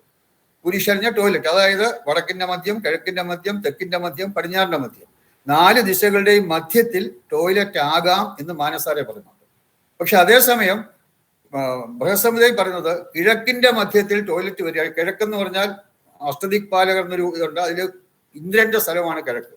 ഇന്ദ്രൻ ഞാൻ ദേവന്മാരുടെ രാജാവാണ്, ദേവന്മാരുടെ നേതാവാണ്. ആ ദേവന്മാരുടെ നേതാവായ ഇന്ദ്രന്റെ സ്ഥലത്ത് നമ്മൾ ടോയ്ലറ്റ് കൊണ്ടുവച്ചാൽ ഒരു പൊല്യൂഷൻ വന്നാൽ അത് ഈശ്വരാനുഗ്രഹത്തിന് കുറവുണ്ടാകും, ഈശ്വരാനുഗ്രഹത്തിൽ നമുക്ക് പ്രയാസങ്ങൾ ഉണ്ടാകുന്ന ബൃഹത്സംഹിതയിൽ പറയുന്നുണ്ട്. അതുപോലെ തന്നെ വടക്കിന്റെ മധ്യത്തിൽ ടോയ്ലറ്റ് വെച്ചാൽ, വടക്ക് അഷ്ടദിക്പാലകരിൽ കുബേരന്റെ സ്ഥലമാണ്. കുബേരൻ ഞാൻ സമ്പത്തുമായി ബന്ധപ്പെട്ട പിന്നെ കുബേരൻ എന്ന് പറയുന്നത്. അപ്പൊ ആ കുബേരന്റെ സ്ഥലത്തൊരു ടോയ്ലറ്റ് കൊണ്ടുവച്ചു കഴിഞ്ഞാൽ അങ്ങനെയുള്ള വീടുകളിൽ താമസിക്കുന്നവർക്ക് സാമ്പത്തികമായ പ്രയാസങ്ങൾ നേരിടുന്നു. അതും ബൃഹത്സംഹിതയിൽ പറയുന്നുണ്ട്. പക്ഷെ മാനസാര ഗ്രന്ഥത്തില് ഈ 2 ഭാഗത്തും കിഴക്കിന്റെ മധ്യത്തും വടക്കിന്റെ മധ്യത്തും എല്ലാം ടോയ്ലറ്റ് ആകാമെന്ന് പറയുന്നുണ്ട്. അപ്പൊ ഇങ്ങനെ ഈ ഗ്രന്ഥങ്ങളിൽ തന്നെ, അതായത് ഇതെല്ലാം മോശമായ ഗ്രന്ഥങ്ങളല്ല, ഇതെല്ലാം വളരെ പേരുകേട്ട നമ്മുടെ പൂർവിക ഗ്രന്ഥങ്ങളാണ്. അപ്പൊ ഈ ഗ്രന്ഥങ്ങളിൽ തന്നെ വ്യത്യാസമുണ്ട്. അപ്പൊ അതുകൊണ്ട് ഇതെങ്ങനെയാണെന്ന് ഒരു കൺഫ്യൂഷൻ ചിലപ്പോൾ ഉണ്ടാവും. അതുകൊണ്ട് ഞാൻ സ്വീകരിച്ചിരിക്കുന്നത്, അത് മറ്റുള്ളവരെ ആരും കുറ്റുപറയോ ഒന്നുമല്ല. പക്ഷെ ഞാൻ സ്വീകരിച്ചിരിക്കുന്ന ഒരു രീതി, ഈ 4 ഞാൻ ഫോളോ ചെയ്ത 4 ഗ്രന്ഥങ്ങളായിരുന്നു മനുഷ്യാലയ ചന്ദ്രിക, മയമതം, മാനസാര, ബൃഹത്സംഹിത. ഈ 4 ഗ്രന്ഥങ്ങളിൽ ഏതെങ്കിലും ഒരു ഗ്രന്ഥത്തിൽ ദോഷമാണെന്ന് പറയുന്നത് ഞാൻ എടുക്കാറില്ല. ഞാൻ ചെയ്യുന്ന വീടുകളിലും കൊടുക്കാറില്ല. ഏതെങ്കിലും ഒരു ഗ്രന്ഥത്തിൽ ഇതിലേതെങ്കിലും ഈ 4ലും ഓക്കെ പറയുന്നത് മാത്രമല്ല, ഈ 4ലും ആകാം അല്ലെങ്കിൽ ഗുണകരമായിട്ട് വരുന്ന കാര്യങ്ങൾ മാത്രമേ അത് ചെയ്യാൻ സാധിക്കും. പക്ഷെ കുറച്ചും കൂടെ നമുക്ക് റെസ്ട്രിക്ഷൻ ഉണ്ടാവും, മറ്റേ പക്ഷെ അത് ചെയ്യാൻ സാധിക്കും. 100% നമുക്ക് ചെയ്യാൻ സാധിക്കും. ധാരാളം വീടുകൾക്ക് കഴിഞ്ഞ 10-20-25 വർഷമായിട്ട് ധാരാളം വീടുകൾക്ക് ഇത് ചെയ്യുന്നുണ്ട്. നല്ല രീതിയിൽ അവിടെ പിന്നെ അവർക്ക് റിസൾട്ട് കിട്ടുന്നുണ്ട്. അപ്പോൾ അതുകൊണ്ട് ഇത് ശാസ്ത്രമാണ്. അതുപോലെ തന്നെ ഈ ഭൗതികവും ആത്മീയവുമായ തലങ്ങളുടെ ഒരു സംയോജനം വാസ്തുശാസ്ത്രം ഇന്നുണ്ട്. നമുക്കറിയാം ഇപ്പൊ പഞ്ചഭൂതങ്ങൾ, ജലം, അഗ്നി, വായു, പിന്നെ ജലം, അഗ്നി, ഭൂമി, വായു, ആകാശം, ഇത് 5 പഞ്ചഭൂതങ്ങൾ. അപ്പൊ ഈ പഞ്ചഭൂതങ്ങൾ വാസ്തുശാസ്ത്രം വളരെ പ്രധാനപ്പെട്ട ഒരു സ്ഥാനമുണ്ട്. അതിനെപ്പറ്റി ഇപ്പം വിശദമാക്കുന്നില്ല, സമയക്കുറവുണ്ട്. പഞ്ചഭൂതങ്ങളും 8 ദിശകൾ, നമ്മൾ നേരത്തെ പറഞ്ഞ കിഴക്ക്, പടിഞ്ഞാറ്, വടക്ക്, തെക്ക് എന്നുള്ള 4 ദിശകൾ കൂടാതെ 4 മൂലകളുണ്ട്. തെക്ക് കിഴക്കുന്ന 4 മൂലകൾ. അപ്പൊ അങ്ങനെ 8 ദിശകൾ. പിന്നെ സൂര്യനാടി, ചന്ദ്രനാടി. അപ്പോൾ അതൊക്കെ കൂടുതൽ ഡീറ്റെയിലായിട്ട് നമുക്ക് വാസ്തുശാസ്ത്രം പഠിക്കുമ്പോൾ പഠിക്കേണ്ടതാണ്. സൂര്യനാടിയും ചന്ദ്രനാടിയും, അത് ഒരു വീടുമായിട്ട് ബന്ധപ്പെട്ടും സൂര്യനാടിയും ചന്ദ്രനാടിയും ഉണ്ട്.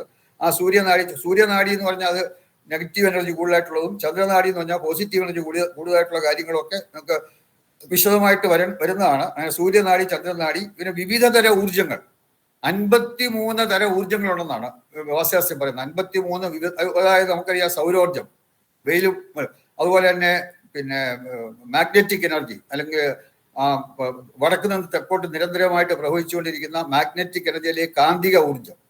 അതുപോലെ ഭൂമി ഇങ്ങനെ സ്വന്തം അച്ചുതണ്ടി കറങ്ങിക്കൊണ്ടിരിക്കുമ്പോൾ അതുകൊണ്ടുണ്ടാകുന്ന ഒരു ഊർജം. ഭൂമി സൂര്യനെ കറങ്ങുമ്പോൾ ഉണ്ടാകുന്ന അതുകൊണ്ടുണ്ടാകുന്ന ഊർജം. ഗ്രാവിറ്റേഷണൽ ഫോഴ്സ്, ഭൂമിയുടെ അതുകൊണ്ടുണ്ടാകുന്ന ഊർജം. ഇങ്ങനെ പല പല കാരണങ്ങൾ കൊണ്ട് ഉണ്ടാകുന്ന ഊർജങ്ങൾ, 53 തരം വിവിധ ഊർജങ്ങൾ വാസ്തുശാസ്ത്രം വ്യക്തമായിട്ട് കൊണ്ടിട്ടുണ്ട്. ഈ ഊർജങ്ങളിൽ നമുക്ക് ഗുണകരമായ ഊർജങ്ങളുണ്ട്, ദോഷകരമായ ഊർജങ്ങളുണ്ട്. ഗുണകരമായ ഊർജങ്ങളെയൊക്കെ അതിന് പിന്നെ ദൈവങ്ങളുടെ പേരുകളും, ദോഷകരമായ ഊർജങ്ങൾക്കൊക്കെ രാക്ഷസന്മാരുടെ അല്ലെങ്കിൽ പിശാചികളുടെയൊക്കെ പേരുകളുമാണ് കൊടുത്തിരിക്കുന്നത്. അത് പെട്ടെന്ന് മനസ്സിലാക്കാൻ വേണ്ടി. അപ്പൊ അങ്ങനെയുള്ള പേരുകളാണ് ഇത് കൊടുത്തിരിക്കുന്നത്. ശരിക്കും അത് ഊർജങ്ങളാണ് ഇതെല്ലാം പേരുകൾ കൊടുത്തിരിക്കുന്നത്. ഉദാഹരണത്തിന് നമുക്ക് ഇന്ദ്രൻ ഒരു ഊർജമുണ്ട്, കിഴക്ക് നിൽക്കുന്ന പോലെ ഇന്ദ്രൻ ഒരു ഊർജമാണ്. അപ്പൊ അതുപോലെ തന്നെ പിന്നെ പൂതന ഒരു ഊർജത്തിന്റെ പേരാണ്, ഒരു രാക്ഷസിയുടെ പേരാണ് പൂതന. പൂതന നല്ല ഊർജ്ജം, ആ ഊർജ്ജം പൂതനയാണെന്നല്ല, പൂതന എന്നുള്ളൊരു പേര് കൊടുത്തിരിക്കുന്നു. അത് ഹൈലി നെഗറ്റീവായിട്ടുള്ള ഊർജ്ജമാണ്. അപ്പൊ അങ്ങനെയുള്ള ഊർജ്ജങ്ങളൊക്കെ എവിടെയൊക്കെയാണ്, എങ്ങനെയൊക്കെയാണെന്നുള്ള കാര്യങ്ങൾ ഒരു വാസ്തു കൈകാര്യം ചെയ്യുന്നതിൽ അറിഞ്ഞിരിക്കണം. അങ്ങനെ പഞ്ചഭൂതങ്ങൾ, 8 ദിശകൾ, സൂര്യൻ, ചന്ദ്ര, നാഡികൾ, വിവിധതര ഊർജങ്ങൾ, പിന്നെ വൈബ്രേഷൻസ്, വിവിധതര സ്പന്ദനങ്ങൾ. ഓരോ കാര്യങ്ങളും വിവിധ വൈബ്രേഷൻ ഉണ്ടാക്കുന്നുണ്ട്. വേവ്സ്, തരംഗങ്ങൾ, ശബ്ദ തരംഗങ്ങളും എല്ലാം ഉണ്ടാകുന്നത്. അതെല്ലാം ഇപ്പോൾ നമുക്കറിയാം. ഒരു മ്യൂസിക്കും ഒരു വെറുതെ കുറെ പേര് മ്യൂസിക് എന്ന് അറിഞ്ഞുകൂടാത്ത കുറെ പേര് കുറെ ചെണ്ടയൊക്കെ വെച്ചിട്ട് അവരെല്ലാം ചുമ്മാ വളരെ അരോചകമായിരിക്കും ഇത് കേൾക്കാൻ. പക്ഷെ നല്ലപോലെ അറിയാവുന്നവര് ചെയ്താൽ കേൾക്കാൻ നല്ല രസമായിരിക്കും. അപ്പൊ അത് ആ തരംഗം, ആ വേവ്സ് ആണ്. ആ വേവ്സ് അരോചകവുമാകാം, നമുക്ക് ഗുണകരവുമാകാം. അപ്പൊ അങ്ങനെയുള്ള തരംഗങ്ങൾ, അതുപോലെ ശബ്ദം, വെളിച്ചം, ഇതെല്ലാം വാസ്തുശാസ്ത്രത്തിലെ പ്രധാന കാര്യം ഇത് വഹിക്കുന്നുണ്ട്. അപ്പൊ ഇതിന്റെയൊക്കെ ഒരു പെർമിറ്റേഷൻ, ഇതെല്ലാം ഓരോന്നും അതിന്റെ ഗുണം ദോഷം വരും. ഇതിലെല്ലാം കൂടെ ചേർന്നിട്ടുള്ള ഗുണദോഷം, ഇത് ഓരോന്നും മാത്രമായിട്ടല്ല നമ്മളെ അഫക്ട് ചെയ്യുന്നത്. ഇതിന്റെ ഒരു പെർമിറ്റേഷൻസ് ആൻഡ് കോമ്പിനേഷൻസ്, അതായത് ഇതെല്ലാം ഉൾക്കൊള്ളുന്ന അതിബൃഹത്തായ ഒരു ശാസ്ത്രമാണ് വാസ്തുശാസ്ത്രം. അപ്പൊ അത് പഠിക്കാനായിട്ട് പിന്നെ നിങ്ങളെ എല്ലാവരെയും ക്ഷണിക്കുകയാണ്. ഇപ്പൊ ഇവിടെ ഈ ഒരു നോക്കുക, വാസ്തുഫലങ്ങൾ ഗുണദോഷ സമ്മിശ്രമാണ്. ഒരു എക്സാമ്പിളാണ് ഐസിൽ പൊതിഞ്ഞ, അതായത് ഹിമാലയ പർവ്വതം വടക്ക് വശത്ത് വരുന്നത്, അല്ലെങ്കിൽ വടക്കും വടക്ക് കിഴക്കും നമ്മുടെ ഇന്ത്യയുടെ ഹിമാലയ പർവ്വതം വരുന്ന ഒരു ദോഷമാണെന്ന് പറഞ്ഞു. പക്ഷെ ആ ദോഷത്തെ ഒരു പരിധി വരെ കുറയ്ക്കുന്നത് ആ ഹിമാലയം ഐസിൽ പൊതിഞ്ഞിരിക്കുകയാണ്. വളരെ തണുപ്പുള്ള ആണ്, അതുകൊണ്ട് ഐസിൽ പൊതിഞ്ഞിരിക്കുകയാണ്. ഐസ് എന്ന് പറഞ്ഞാൽ ജലം, വെള്ളമാണ്. വടക്ക് കിഴക്ക് വെള്ളം നല്ലതാണ്, വടക്ക് കിഴക്കും വടക്കും ഒക്കെ വെള്ളം നല്ലതാണ്. അപ്പൊ അതുകൊണ്ട് ഈ ഹിമാലയ പർവ്വതത്തിന്റെ ഭാരത്തിന്റെ ദോഷം ഒരു പരിധി വരെ ആ ഐസിൽ പൊതിഞ്ഞിരിക്കുന്നത് കൊണ്ട് ആ ദോഷം ഇല്ലാതാവുന്നുണ്ട്. അപ്പൊ ആ ഐസിൽ പൊതിഞ്ഞ ഹിമാലയം എന്ന് പറയുന്നത് അതുകൊണ്ട് ഗുണങ്ങളും ദോഷങ്ങളും ഉണ്ട്. ഈ നമ്മൾ പലപ്പോഴും പഠിക്കുമ്പോൾ ഇന്ന ദോഷമുണ്ടെങ്കിൽ ഇന്ന ഫലം എന്ന് വരും. അങ്ങനെ നമുക്ക് പറയാൻ ഒക്കില്ല വാസ്തുശാസ്ത്രത്തിൽ. കാരണം ഒരു ദോഷമുണ്ടെങ്കിൽ ആ ദോഷത്തിന്റെ ഫലത്തെ വേറൊരു ഗുണത്തിന്റെ ഫലം കൊണ്ട് അതിനെ ചിലപ്പോൾ ന്യൂട്രലൈസ് ചെയ്യാം. ചിലപ്പോൾ ഒരു ദോഷത്തിന്റെ ഫലത്തെ വേറൊരു ദോഷത്തിന്റെ ഫലം കൊണ്ട് അതിന്റെ ശക്തിയെ കൂട്ടാം. ഇതെല്ലാം വരും. ഒന്നും പ്രത്യേകമായി ഇൻഡിപെൻഡന്റ് ആയിട്ടുള്ള ഫോഴ്സുകളല്ല, എല്ലാം കമ്പൈൻഡ് എഫക്റ്റാണ്.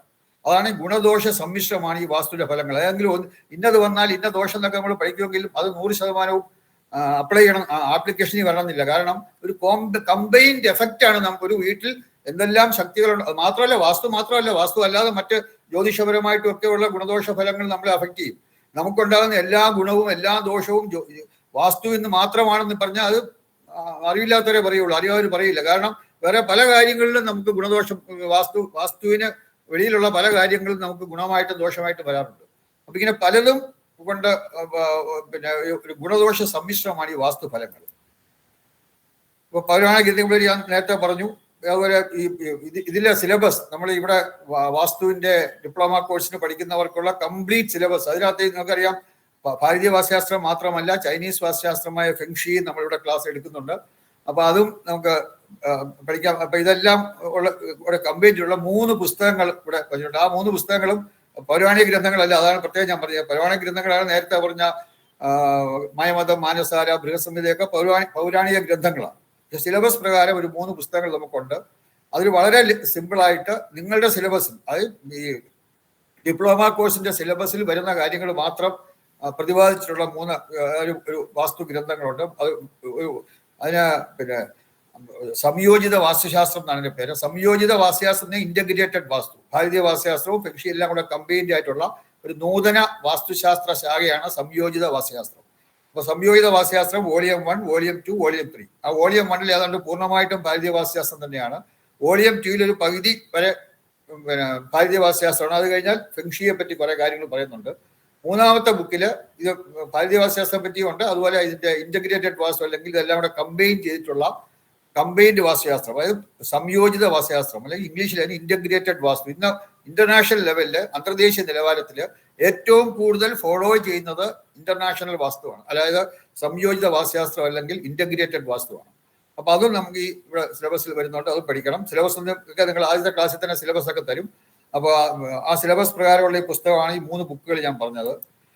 അതുപോലെ ഈ വാസ്തുശാസ്ത്രം എന്ന് പറഞ്ഞാൽ സാങ്കേതികത്വവും ആത്മീയതവും, അതായത് സ്പിരിച്വാലിറ്റി ആൻഡ് ടെക്നോളജി, ഇതിന് രണ്ടിന്റെയും കൂടെ ഒരു ബ്യൂട്ടിഫുൾ കോമ്പിനേഷനാണ്.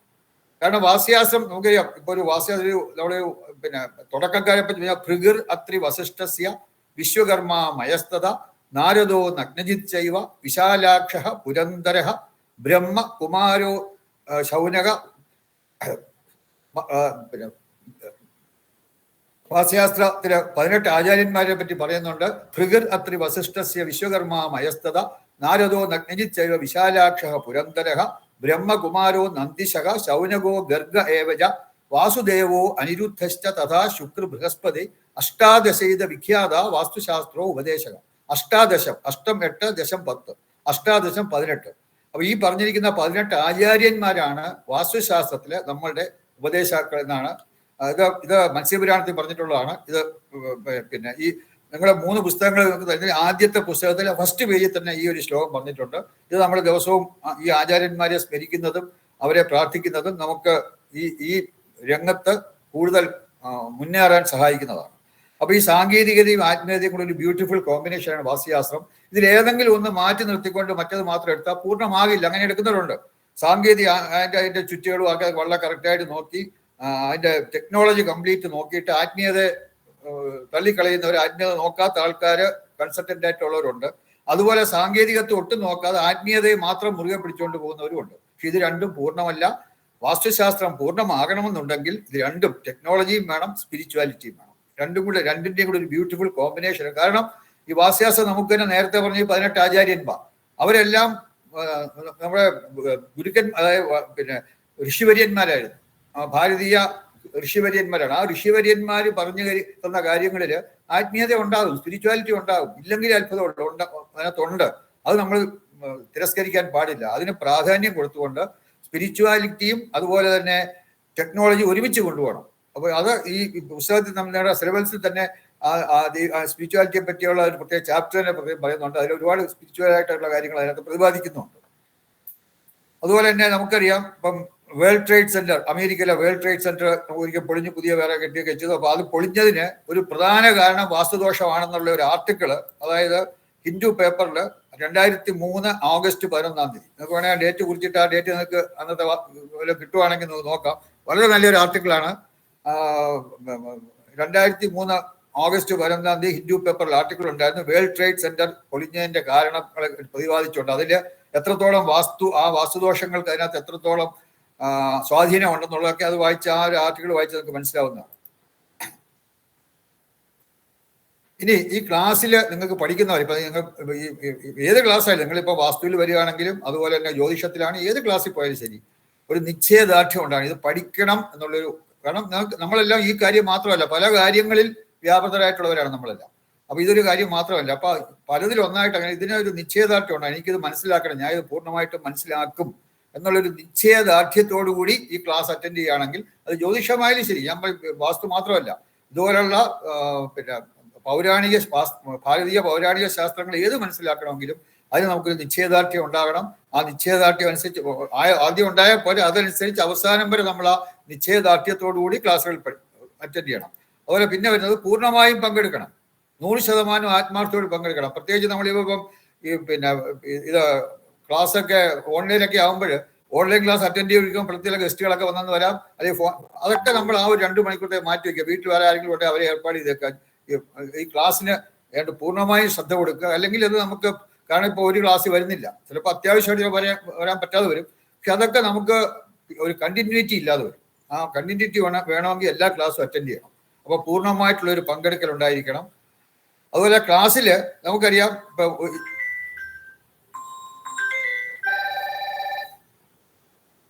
ഇപ്പൊ ക്ലാസ്സിൽ നമുക്ക് പിന്നെ ഒരു ഈ 100% ആത്മാർത്ഥതയോടെ നിങ്ങൾ ക്ലാസ്സിലെല്ലാം വരികയും എല്ലാം ഈ പഠിക്കുന്ന കാര്യങ്ങളൊക്കെ 100% മനസ്സിലാക്കുകയും ചെയ്താലും നിങ്ങൾക്ക് വാസ്തുശാസ്ത്രത്തെ പറ്റി മനസ്സിലാക്കേണ്ട കാര്യങ്ങളിൽ 25% മാത്രമേ ക്ലാസ്സിൽ നിന്ന് മനസ്സിലാവുള്ളൂ. എത്രമാത്രം ഞാൻ ആത്മാർത്ഥമായി ക്ലാസ് എടുത്താലും, എത്രമാത്രം ആത്മാർത്ഥമായി നിങ്ങൾ ക്ലാസ് അറ്റൻഡ് ചെയ്താലും 25% ക്ലാസ്സിൽ നിന്ന് നമുക്ക് കിട്ടുള്ളൂ. അല്ല, രണ്ടാമത്തെ 25% കിട്ടുന്നത് നമുക്ക് പിന്നെ സെൽഫ് സ്റ്റഡി അല്ലെങ്കിൽ സ്വാധ്യായത്തിൽ നിന്നാണ് 25%. കാരണം സ്വാധ്യായം എന്ന് പറയുമ്പോഴത്തേക്ക് നമ്മൾ ഈ പഠിച്ച കാര്യങ്ങൾ വീട്ടിൽ പോയി നോക്കണം. അല്ല, പലരും ഇതൊക്കെ പറഞ്ഞാലും ശരി, പലരും ഇന്ന് ക്ലാസ് അറ്റൻഡ് ചെയ്യും, കുറെ കാര്യങ്ങൾ മനസ്സിലാക്കും, പിന്നെ അടുത്ത ആഴ്ചയിലോ അല്ലെങ്കിൽ വരുന്ന ക്ലാസ്സിലായിരിക്കും ആ പുസ്തകം പിന്നെ കൈകൊണ്ട് കൊടുക്കുന്നത്, നോക്കില്ല. ഇതൊക്കെ നമുക്ക് ഇത് അങ്ങനെ വെറുതെ ഒരു ബാക്കിയുള്ള സബ്ജക്റ്റുകളൊക്കെ പഠിച്ച പോലെ അല്ല, കുറച്ചും കൂടെ ആഴത്തിൽ പഠിക്കേണ്ട കാര്യങ്ങളാണ്. അതുകൊണ്ട് ആ സ്വാധ്യായം വളരെ പ്രധാനമാണ്, നമ്മൾ സ്വയം ഉള്ള പഠനം. അപ്പോൾ വീട്ടിൽ പോയി നമ്മൾ പഠിക്കുന്ന, അതുകൊണ്ട് 25% അതുകൊണ്ട് നമുക്ക് കിട്ടും. അല്ലെങ്കിൽ ഇതൊക്കെ കുറെ മറന്നു പോകും. അപ്പം ഒന്നും കൂടെ നമ്മൾ സ്വാധ്യായം ചെയ്യുന്നത് കൊണ്ട് അതിൽ നിന്ന് 25% നമുക്ക് കിട്ടും. അപ്പൊ അത് രണ്ടും കൂടെ ആകുമ്പോൾ 50%മായി. മൂന്നാമത്തെ 25% എന്ന് പറഞ്ഞാൽ മറ്റു വഴികളിൽ കൂടി എന്ന് പറഞ്ഞാൽ മറ്റുള്ള ആർട്ടിക്കിൾ, വേറെ പലരുള്ള ആർട്ടിക്കിൾ വായിക്കുക, മറ്റ് ക്ലാസ്സുകൾ ചിലപ്പോൾ അറ്റൻഡ് ചെയ്യുക. അതുപോലെ സെമിനാറൊക്കെ വരും, വാസ്തുശാസ്ത്രവുമായി ബന്ധപ്പെട്ട പല സെമിനാറുകളും ഒക്കെ അപ്പൊ അത് നമുക്ക് പോകാൻ പറ്റുന്ന സ്ഥലത്തൊക്കെ സെമിനാറുകൾ അറ്റൻഡ് ചെയ്യുക. ഇതിൽ കൂടിയൊക്കെ നമുക്ക് കാരണം ഈ വാസ്തുശാസ്ത്രം ഞാൻ ഇവിടെ പഠിപ്പിക്കുന്ന മാത്രമല്ല, വാസ്തുശാസ്ത്രം വളരെ വളരെ ബൃഹത്താണ്. ഒരു ചെറിയൊരു ഭാഗം മാത്രമേ നമുക്ക് ക്ലാസ് എടുക്കാവുള്ളൂ.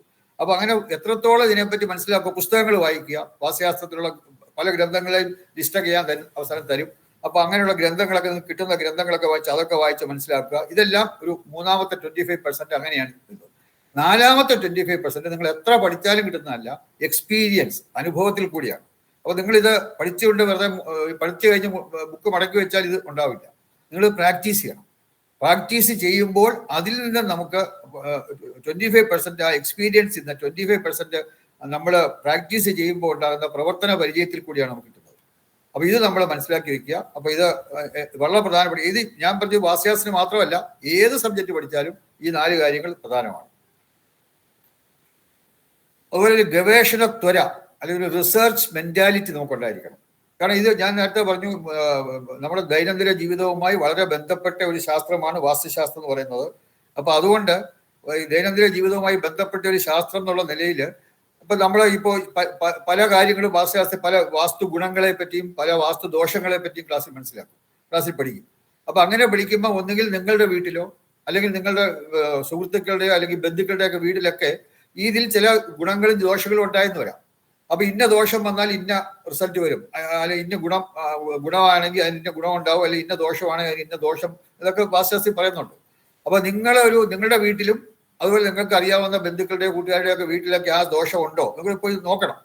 അത് അവരോട് പറയുകയൊന്നും വേണ്ട, ജസ്റ്റ് ഒരു സൈലന്റ് ആയിട്ട് പോയി അത് നോക്കിയാൽ മതി, വാച്ച് ചെയ്താൽ മതി. അങ്ങനെ നോക്കിയിട്ട് ആ ദോഷം അവിടെ ഉണ്ടെങ്കിൽ അതിന്റെ ഫലം അവിടെ ഉള്ളവർക്ക് വരുന്നുണ്ടോ, അവർക്കത് കിട്ടുന്നുണ്ടോ. കാരണം ശാസ്ത്രമാണെങ്കിൽ സത്യമാണെങ്കിൽ വരണം. അപ്പൊ അതുകൊണ്ട് ഈ ശാസ്ത്രങ്ങൾ അനുസരിച്ച് പറയുന്ന കാര്യങ്ങളൊക്കെ അവിടെ സംഭവിക്കുന്നുണ്ടോ. അപ്പൊ അതൊരു ഗവേഷണം. അപ്പൊ അങ്ങനെ നമ്മൾ പഠിക്കുകയാണെങ്കിൽ ഈ പഠിത്തം നമ്മൾ പ്രാക്ടിക്കലായിട്ട് ആദ്യം പോലെ തന്നെ അപ്ലൈ ചെയ്ത് ഉള്ള ഒരു പഠന രീതി മുന്നോട്ട് കൊണ്ടുപോവുകയാണെങ്കിൽ ഇതിൽ കൂടുതൽ നിങ്ങൾക്ക് ഇതിനകത്ത് ഇൻവോൾവ് ചെയ്യുകയും ഈ സബ്ജക്റ്റ് കൂടുതൽ മനസ്സിൽ ഉറക്കുകയും ചെയ്യും. അപ്പൊ അത് ആ ഒരു ഗവേഷണ ത്വരയോടുകൂടി നിങ്ങൾ ഇതിനകത്ത് വരണം. അതുപോലെ തന്നെ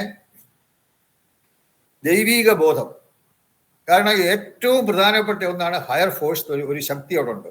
നിങ്ങൾ ദൈവവിശ്വാസി ആളോ അതൊന്നും അല്ല, പക്ഷെ ഒരു ഒരു ഒരു ഹയർ ഫോഴ്സ്, എന്ത് പേരും വിളിക്കുക. അതിനെ വേണമെങ്കിൽ നമുക്ക് പിന്നെ ഈശ്വരനോ ദൈവമെന്നോ അല്ലെങ്കിൽ പിന്നെ യേശു ക്രിസ്തു എന്നോ അല്ലെങ്കിൽ പിന്നെ നമുക്ക് ഏത് പേരുകളും, അത് മതവും, കാരണം ഇതിനൊന്നും മതമൊന്നും ഇല്ല ഇതെല്ലാം. അപ്പൊ പക്ഷെ ഒരു ഹയർ ഫോഴ്സ് ഉണ്ട്. ആ ഹയർ ഫോഴ്സിൽ നിന്നുള്ള നിർദ്ദേശങ്ങൾ നമുക്ക് കിട്ടും. അത് കുറച്ച് എക്സ്പീരിയൻസ് ഒക്കെ ആകുമ്പോഴത്തേക്ക് നിങ്ങൾക്ക് അതിനെപ്പറ്റി കൂടുതൽ മനസ്സിലാവും.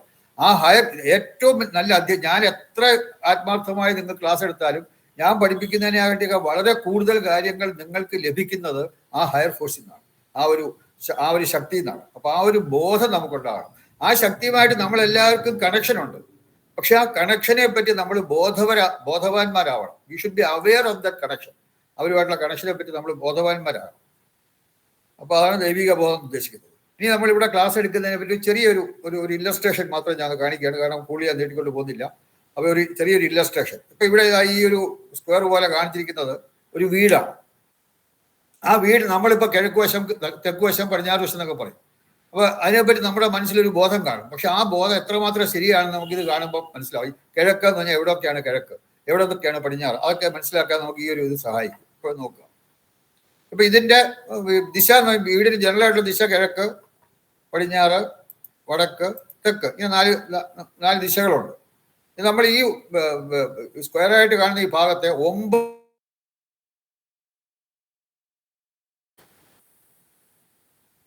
9 ഭാഗങ്ങളായിട്ട് ഭാഗിച്ചിട്ടുണ്ട്. അപ്പൊ ഈ 9 ഭാഗങ്ങളില് ഈസ്റ്റ് എന്ന് പറയുന്നത് ആ മുകളിലുള്ള ആ ഒരു നോക്കുക, ആ ഒരു സ്ക്വയർ, ചെറിയൊരു സ്ക്വയർ, അത് മാത്രമാണ് കിഴക്കെന്ന് പറഞ്ഞാൽ. അതിനകത്തുള്ളേ കിഴക്കുള്ളൂ. അതിന് ഇടതുവശവും വലതുവശവും ഉള്ളതൊന്നും അതിന് ആ ഈസ്റ്റിന് വലതുവശത്ത് വരുന്ന ആ സ്ക്വയർ അത് കംപ്ലീറ്റ് സൗത്ത് ഈസ്റ്റ് ആണ്. ഇടതുവശത്ത് വരുന്ന അല്ലെങ്കിൽ വടക്ക് വശത്ത് വരുന്ന കംപ്ലീറ്റ് നോർത്ത് ഈസ്റ്റ് ആണ്. അപ്പം ഒരു വീടിന്റെ കിഴക്ക് വശത്തെ നീളം ടോട്ടൽ എടുത്താൽ അതിനെ നമ്മൾ 3ആയിട്ട് ഭാഗിച്ചാൽ മധ്യത്തിലുള്ള, ഇപ്പൊ കിഴക്ക് വശമാണെങ്കിൽ മധ്യത്തിലുള്ള 1/3 മാത്രമേ കിഴക്കെന്ന് പറയാവൂ. പടിഞ്ഞാറ് വശത്തുള്ള പടിഞ്ഞാറ് വശം മധ്യത്തിലുള്ള 1/3 പടിഞ്ഞാറ് വരുള്ളൂ. വടക്ക് വശത്തുള്ള നീളത്തിലും 1/3 മാത്രമേ വടക്ക് വരുള്ളൂ. തെക്ക് വശത്തുള്ള 1/3 ഒരു ഭാഗമാണ് തെക്ക് വരിക. അപ്പൊ ഇതൊക്കെ ഒരു ചെറിയ ഇല്ലസ്ട്രേഷൻ മാത്രം കാണിച്ചതേ ഉള്ളൂ. ഇതൊക്കെ കൂടുതലായിട്ട് ഡീറ്റെയിൽ നിങ്ങൾ പിന്നെ പഠിക്കണം. അതുപോലെ ഇത് താഴെയുള്ള വെസ്റ്റ്, സൗത്ത്, നോർത്ത്, സൗത്ത്, അപ്പൊ ആ ഭാഗങ്ങൾ മാത്രമാണ് വരുന്നത്. അതുപോലെ കോർണർ എന്ന് പറഞ്ഞാൽ ഇവിടെ north east, south east, south west, ഇതിനൊക്കെ വേറെ പേരുകളൊക്കെ ഉണ്ട്. അതൊക്കെ നമുക്ക് നോർത്ത് ഈസ്റ്റ് ഈശാനുമൂല, സൗത്ത് ഈസ്റ്റ് അഗ്നിമൂല, സൗത്ത് വെസ്റ്റ് കന്നിമൂല, നോർത്ത് വെസ്റ്റ് വായുമൂല, അതൊക്കെ അറിഞ്ഞുകൂടാത്തവർക്ക് കൂടുതൽ വിശദമായിട്ട് ഇനി വരും. അതൊക്കെ ആ കാര്യങ്ങളൊക്കെ സിലബസിൽ വരും. മധ്യഭാഗമാണ് ബ്രഹ്മസ്ഥാനം അല്ലെങ്കിൽ സെന്റർ എന്ന് പറയുന്നത്.